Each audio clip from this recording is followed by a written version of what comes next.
बोली कृष्ण कन्हैया लाल की। तब देवचंद्र जी महाराज अनेक मान पंथ योगियों के साथ में अपने परब्रह्म परमात्मा को ढूंढने के लिए गए थे। फिर उनके साथ में कोई भी परमात्मा के मिलने की साधना प्राप्ति के लिए कुछ भी साधन नहीं था। तब उनके मन में विचार करने लगे, अब मैं मुल्ला से जाके कुछ सत्संग करूं। इन भारत मस्जिद में मुल्ला की करी सोबत। देवचंद्र जी महाराज अब योगियों के साथ में भी गए, बड़े डिम्ब करग भटे के साथ में भी गए। तो फिर वो चले गए मस्जिद में जो मुल्ला से बात करने के लिए। तो वहां भी उनके साथ में रह के सत्संग किए। फिर सारी परमात्मा की बातों में फिर बात किए। फिर भी उन्होंने कुछ भी वहां नहीं मिला। तब उसके बाद में उन्होंने ब्राह्मण वेद पाठों धर्माचार्य के साथ में आचार्यों के साथ में भी गए। तब उनके साथ में भी मन नहीं टिका। परमात्मा प्राप्ति के लिए साधना नहीं दिखी उनके अंदर। तब उनके मन वहां भी नहीं माना कि मैं इनके साथ में रहूं कुछ समय और अपने परमात्मा की प्राप्ति करूं। ये भी भाव देवचंद्र जी महाराज के पास में प्रकट नहीं हुआ। फिर ते भोज नगर आए तीन शहर में। तब देवचंद्र जी महाराज के मन में लगा कि अरे मैं अब यहाँ रह के क्या करूं। अब मुझे तो कोई राह ही नहीं मिल रहा है।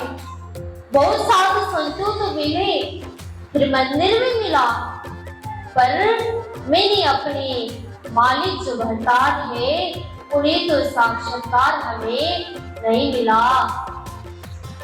अब परमात्मा क्या जाने अब किस रूप में उनको मिलना है, कौन के माध्यम से उन्हें मिलना है, क्या पता। तब फिर देवचंद्र जी महाराज भुज नगर पहुंच गए। तब 4 साल व्यतीत हो गया उन्हें, और संप्रदाय मत पंथ ये सारे आचार्यों के साथ में रहे करके उन्होंने धर्म की खोज किए थे। जब घर से निकल पड़े, वहां से निकलने के बाद में 4 साल तक और ही पंथ और ही संप्रदाय को ढूंढने हुए परमात्मा को इतना समय व्यतीत हो गया।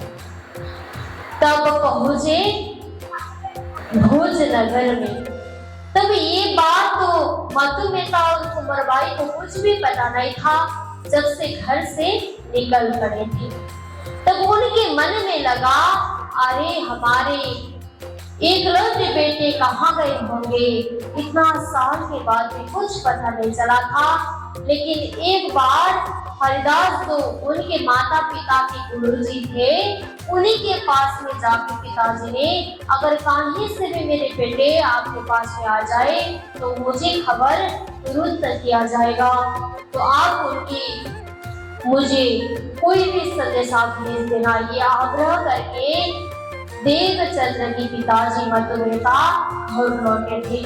पर उन्होंने घर आके अपनी पत्नी को कहा था कि हमारे बेटा तो भुज नगर में गुरु हरिदास जी के पास में है।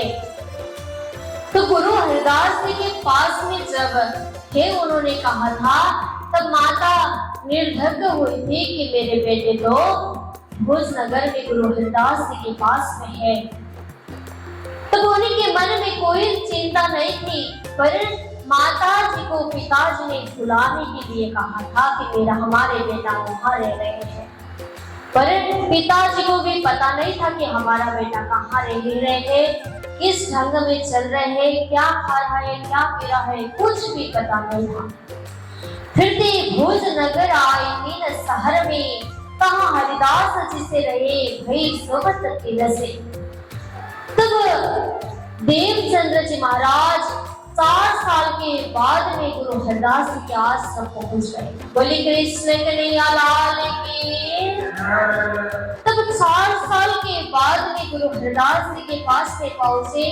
जब गुरु हरदास जी की आवाज इतनी बुलंद थी, जिस आवाज में रास्ते से ही गुरु हरदास जी की वो कथा, वो संगीत की वजह देवचंद्र जी महाराज को आनंद और प्रसन्नता के साथ में गुरु हरदास जी के पास में वो लौटे गए थे।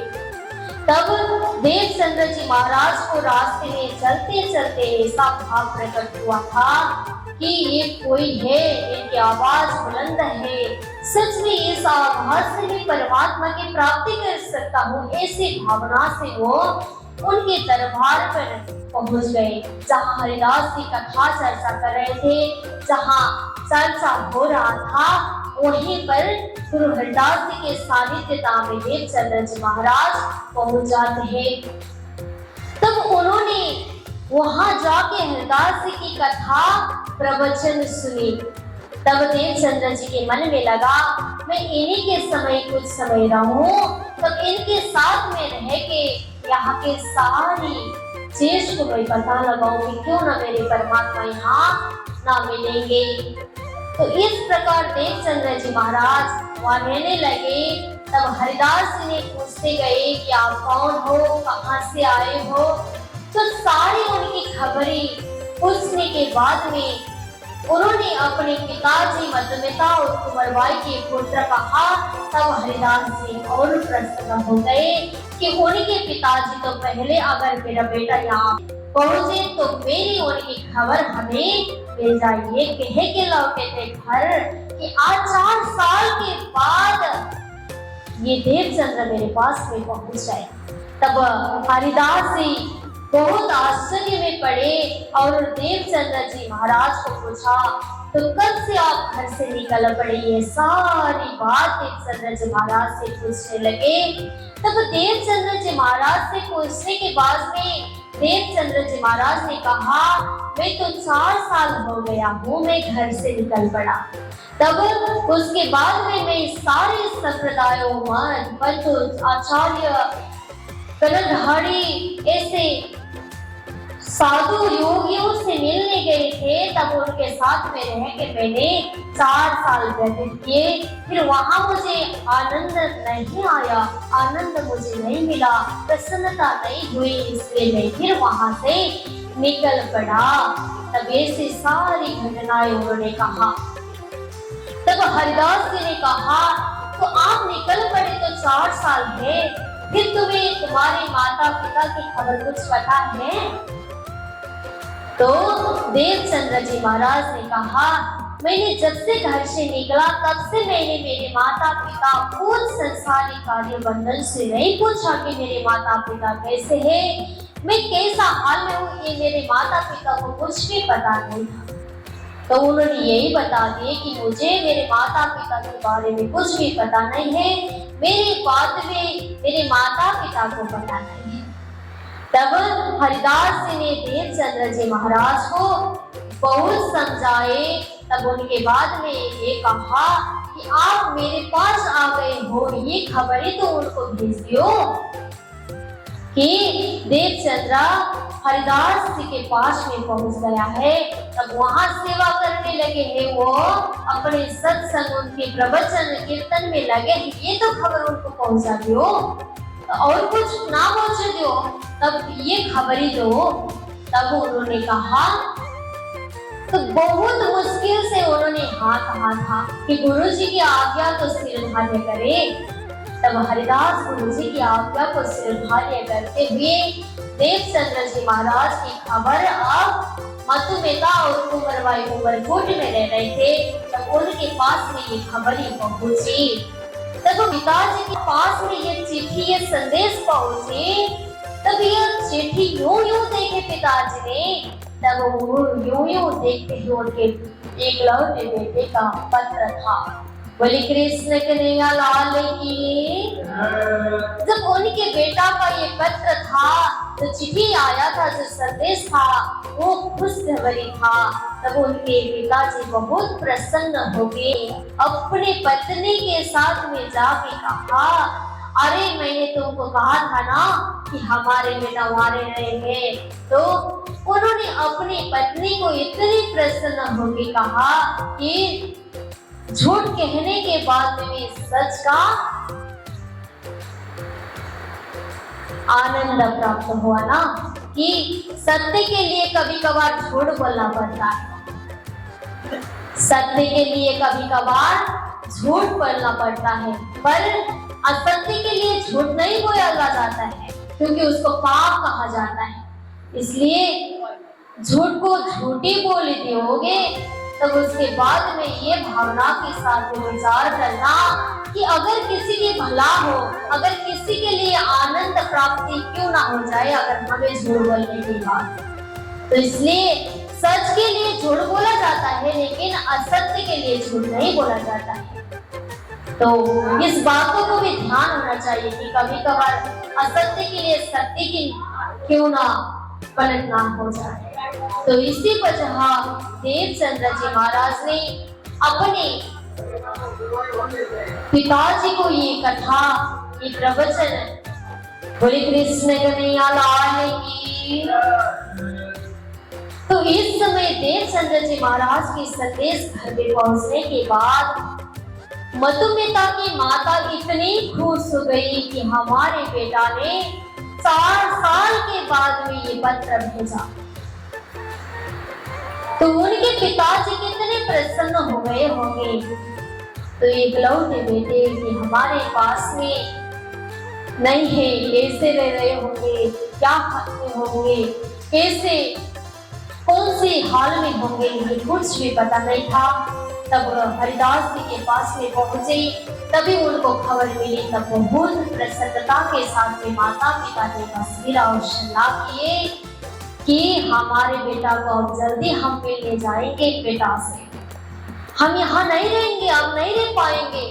तब तुरंत से माता और पिता ऊपरपुर से भुज नगर प्रवेश हो जाते हैं। तब उनके घर में मन नहीं रहने लगा कि हमारे बेटा वहाँ रह रहे हैं। तो उन्होंने संदेश भी भेजा, तो क्यों ना हम यहाँ से न चले, तो हमें चलना चाहिए। हमारे बेटे कैसे हो गए होंगे, तो कैसे रह रहे होंगे, ये सारी माता के मन में तो और ज्यादा खलबल हो जाती है ना कि हमारे बेटा और बेटी कैसे रह रहे होंगे। पिताजी इतना ज्यादा मतलब तो रखते हैं, फिर भी उनकी मन में ज्यादा तलाशी नहीं होती। अपनी माँ की जितनी तलाशी और प्यासी होती है एक बच्चे से, उतना ज्यादा किसी को नहीं हो सकता। तो इसी प्रकार अपने माता की प्यास और वो श्रद्धा देख के उनके पिताजी भी नहीं टिक पाए। तो उन्होंने दोनों पति पत्नी अपने बेटा से मिलने के लिए भुज नगर प्रवेश हो जाते हैं। तब उनके मन में देवचंद्र जी को फिर उन्होंने क्या सलाह किया था पता है, अब 4 साल के बाद बेटा से मिलने जा रहे हैं, तो क्यों ना उनको फिर वापस क्यों ना ले आए, उनको तो वापस ले आ जाएंगे। क्योंकि इतना साल के बाद भी एक बार भी घर लौट के नहीं आए वो, तब उनको अपने साथ घर ले आ जाएंगे। तो ये सलाह करके जब देवचंद्र जी के और हरिदास जी के मिलन में निकल पड़े, तब वहां पहुंच गए। मुँह मन हरि लो हरिदास सब नहीं चले हो मातु के पास। जब हरिदास जी से मिले, जब अपने पुत्र से माता पिता मिले, तब इतनी प्रसन्नता की घड़ी कौन हो सकता है, किस हो सकता है बताइए। तो वहां अपने पुत्र से मिलने के बाद में बहुत प्रसन्नता के साथ में उनकी माता पिता मिले। तब वहां देवचंद्र जी महाराज बहुत निष्ठा से श्रद्धा से रह के हरिदास जी की चर्चा भी श्रवण करते थे। उनकी निष्ठा को देख के देवचंद्र जी महाराज आश्चर्यचकित होकर सोचते थे कि अरे वे बहुत पंथों के साथ में गई, बहुत सन्यासी के साथ में गया, बहुत धर्मचारी के साथ में भी गया, पर हरिदास जी की जैसी जो निष्ठा है, जो श्रद्धा है, लेकिन उनके मन में और में नहीं है। लेकिन इनके सच्चा श्रद्धा और भक्ति जो अंदर है वो बाहर भी है। तो दिखावा करने से कुछ भी नहीं होगा।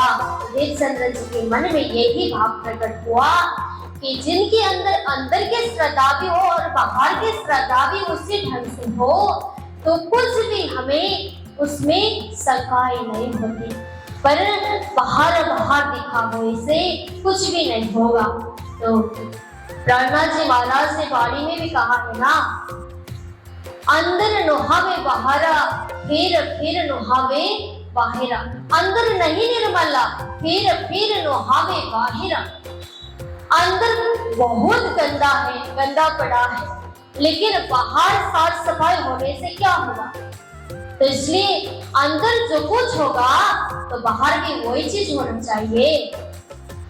तो इस प्रकार हरिदास जी को उस भाव से देवचंद्र जी महाराज देख रहे थे कि अरे कि जिसको मैं गुरु मान के यहाँ आया हूँ, ये तो आश्चर्यचकित की बात है कि हमारे गुरुदेव तो ऐसे मुझे मिले कि मैं बहुत दिन से बैठे प्रसन्न हूँ। तब माता पिता जी तो भुजनगर आ गए थे, देवचंद्र जी महाराज से भी मिले। अब उन्होंने आके क्या कहे, अरे देवचंद्रा अब घर वापस लौटना है, हमारे साथ में चलो। अब तुम्हें यहाँ नहीं रहना है, तुम जितनी वचन भक्ति करोगे, जितना प्रेम परमात्मा के साथ में करोगे वो अपने घर में ही करोगे, अब आपको कुछ भी परवाह नहीं होगा। तब देवचंद्र जी महाराज के मन में बहुत दुख लगा, तो वो नहीं माने। तब हरिदास जी ने कहा, अगर मैं भी इनको ज्यादा तुम चले जाओ ऐसा बोलो तो ये अगर क्यों यहाँ से ना भागे। तो इनको तो जो भी हो सकता है मन में, तो ये परमात्मा के लिए श्रद्धा भक्ति से चल रहे हैं, तो इन्हें रहने दो। तो तुम चले जाओ, तो इनको यहीं रहने दो, यात्री यहीं से सुरक्षित भी है, यहाँ अच्छा व्यवस्था भी है इनके लिए, तो तुम्हें कोई परेशान लेने की कोई जरूरत नहीं है, मैं इनका देखभाल करूंगा। तब हरिदास जी ने ये कहा। तब माता पिता के मन में ये कहने से भी मन नहीं माना। तब विचार करने लगे, अब हम भूज नगरी आ जाएंगे, हम उनके साथ में रहेंगे। तो उनके मन में अब उमरकोट छोड़ने की मन होने लगी माता पिता। तब उन्होंने सोचे कि अब यहीं घर एक छोटा सा मकान लेके बैठूं, तब अपने बेटे भी हमारे साथ में रह लेंगे। तो अपने श्रद्धा भक्ति के साथ अब वो हरिदास जी की कथा भी श्रवण कर लेंगे। इत हरिवंश दास हरिवंशा व्यास और रसिक जी। हरिदास जी कौन थे? हरिदास जी की तो कोई तो थे, उन्होंने भी आध्यात्मिक यात्रा तो किए थे। तब उनके साथ में जाने के बाद में देवचंद्र जी महाराज को बहुत प्रसन्नता हुई कि उनको छोड़ने के बाद में कोई जाने की मन ही नहीं लगी। तब उनसे मिले थे, तब उनकी मन में लगा कि इन्हीं से रहूं, मैं दूसरा कहीं भी नहीं जाऊंगा। ये भी उनके मन में ये भाव जागृत हुए थे। तब वो राधा वल्लभी संप्रदाय के थे। जब वो भी संसार के कौन थे, मंत्री पद में थे। जब उन्होंने राजा ने कहा था कि जाकर बादशाह को साथ में कल वसूल करके आना, कल वसूल करने के लिए गए थे। तब रास्ते में दिल्ली आने के बाद में उन्हें रास्ते में आगरा और वृंदावन भी जाने का अवसर मिला था। तब हरिदास जी ऐसे रास्ते में वहीं चले जाते, तब उनके मन में लगता क्यों ना हम बिहारी जी के साथ में दर्शन ना किया जाए। तब बिहारी जी के साथ में जाके उन्होंने वही दीक्षा मंत्र धारण किया था। तब हरिदास जी अपने श्रद्धा भक्ति से वहाँ राधा वल्लभ संप्रदाय मंत्र धारण करके वो कहाँ लौटे थे? उमरकोट लौटे थे। तब वहां जाने के बाद में राजा उनको बोलने लगे कि तुम्हें अब संसार की कार्य करनी होगी, तुम क्यों इतना जब तब में लगते हो, तुम तो बहुत चतुर हो, ये आदमी मेरे पास में रहना चाहिए। इनकी सेवा मुझे चाहिए, ये सोचता था राजा। तब उनको परेशान करने लगा, तो क्यों तुम वहां से चले जाओगे, तुम यहीं रहो। तब हरिदास जी ने कहा, मैं तो कृष्ण नाम का कीर्तन करूंगा, ये संसार के मायाजाल में नहीं रहूंगा, मैं सन्यासी बनूंगा। उनके मन में यही रहा कि मैं परमात्मा भक्ति के लिए अब ये संसार के बंधन से छूटना चाहिए। तब उनके मन में ऐसी भावना प्रकट होने के बाद उन्होंने राजा की बात को नहीं माने। तब उमरकोट में रहते रहते उनको मन में लगा कि मैं अब इनके पास में ये उमरकोट ही छोड़ के चले जाऊं। तो तब उमरकोट छोड़ के भुज नगर आकर उन्होंने राधा वल्लभ के संप्रदाय में रहते हुए उन्होंने बिहारी जी और बाल मुकुंद जी की सेवा भी करते थे। बोले कृष्ण कन्हैया लाल की। तो बाकी बिहारी जी के वस्त्र जब उन्होंने बादशाह को फल वसूल करने के लिए दिल्ली आए थे, तब उसी समय रास्ते से वृंदावन पहुंचे थे। तब वहां पहुंच के बिहारी जी के मंदिर से उन्होंने बागा वस्त्र ले गए थे। तब उसी बागा वस्त्र को सेवा करते थे उन्होंने। तब बाल मुकुंद जी की भी सेवा किया करते थे। बोले कृष्ण कन्हैया लाल की, बाल मुकुंद भगवान की, बाकी बिहारी लाल की।